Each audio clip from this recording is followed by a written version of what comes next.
తురకన కొడుకుల్ని తీసుకొచ్చి పెట్టేసేసి ఇట్లా ఎందుకు వేరే సంప్రదాయం వాళ్ళని తీసుకొచ్చి ఏ హిందువుల్లో చచ్చిపోయారా లేరా జనాలు? ఎముకల నూనెలు కలుపుతారు, జంతువుల నూనెలు కూడా కలుపుతారు. వాళ్ళకి సిగ్గుండాలి. రేపు ఇలాగే ఊరుకుంటే రేపు ఆమదం కూడా కలుపుతారు, రేపు కిరసనాయిలు కూడా కలుపుతారు. ఇలాగే ఉన్నారు వీళ్ళందరూ.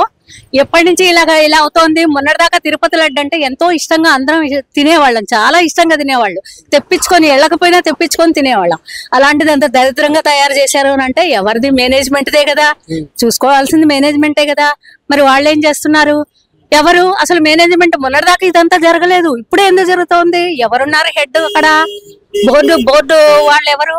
బోర్డ్ ఆఫ్ డైరెక్టర్స్ ఎవరు? చైర్మన్స్ ఎవరు? తురకోళ్ళు, క్రిస్టియన్స్, వాళ్ళందరినీ ఎవరైతే సీఎం అయ్యారో వాళ్ళని పెట్టేసుకున్నారు. వాళ్ళని పెట్టేసేప్పటికి వాళ్ళ పెత్తనాలు వెళ్ళిపోయినాయి. వాళ్ళ పెత్తనాలు ఎప్పుడైతే సాగినాయో కిరసనాయిలు కలుపుతారు, ఆమదాలు కలుపుతారు, ఎముకల నూనెలు కలుపుతారు, జంతువుల నూనెలు కూడా కలుపుతారు. వాళ్ళదేం పోయింది? వాళ్ళకి ఒక సెంటిమెంట్ లేదు. ఇది భగవంతుడు, ఇట్లాంటి పనులు చేయకూడదు, మనకి పాపం పుణ్యం అన్నది లేనే లేదు.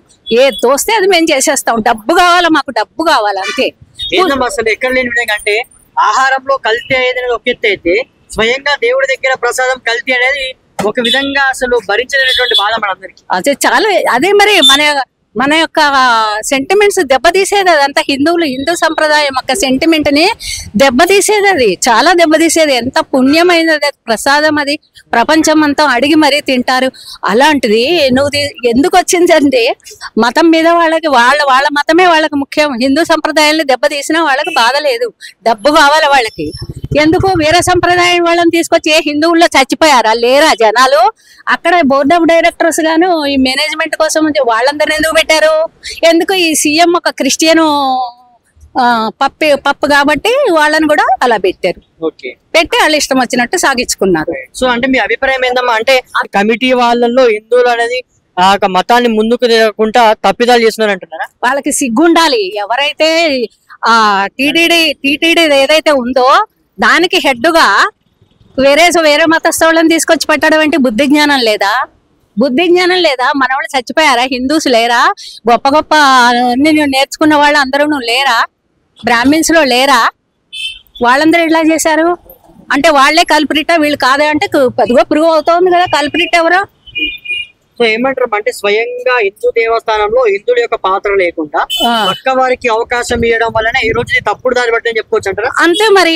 హిందూ దేవుళ్ళ దగ్గర హిందువులని బాగా నేర్చుకున్న వాళ్ళని, అన్ని నేర్చుకున్న వాళ్ళని, వేదాలు సంప్రదాయాలు నేర్చుకున్న వాళ్ళని పెడతావా? తీసుకెళ్లి క్రిస్టియన్స్ వాళ్ళనేనో వేసుకునేటోళ్ళని, మెళ్ళ వేసుకునేటోళ్ళని వాళ్ళని పెడతావా? తీసుకెళ్లి వాళ్ళు ఎందుకు చేర్చారు అసలు అక్కడ?